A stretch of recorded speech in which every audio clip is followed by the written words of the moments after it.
Magandang hapon sa lahat. Susundo ako ngayon.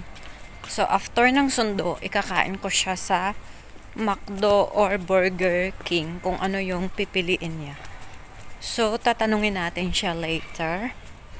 So, alas 12:40 na. Alauna ang kanyang labas. So, walking lang ako. Pwede akong mag-bus pero gusto kong mag-walking at mainit. Malamig na mainit. Yan. So, later guys, update ko kayo kung saan kami kakain. Wala yung amo ko, so ititreat ko siya. Siyempre, pera ni amo.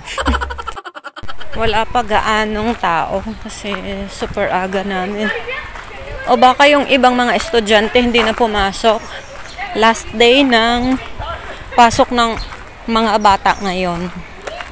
Friday. So, start na ng bakasyon nila until September. September 2nd week, start na sila ng pasok. Malaki din yung school ng alaga ko kasi may high school dito. So, waiting tayo ng mga 5 minutes at wala pa yung alaga ko. So, may mga estudyante na pinalabas na mas maaga pero wala pa yung mga parents kaya hindi sila pwedeng lumabas without their parents or mga yayas. Nangako ako sa alaga ko na pa-ice creamin ko siya kapag behave siya at hindi siya naughty. So, kapag siya ay naughty, binabawi ko yan. So, alam na niya yon. So, ngayon, ating pa-ice creamin siya. Pero binigyan ako ng pera ni Senior. Pakakainin ko siya ng lunch. Might be burger or Burger King or sa McDo. Yun lang naman ang gusto niya lagi eh. Nagre-request siya ng burger sa labas. Ayaw niya ng burger sa bahay na binibili ni Senior sa market. Masaya na yun kapag nilibre mo siya, binigyan mo siya ng mga bagay na gusto niya.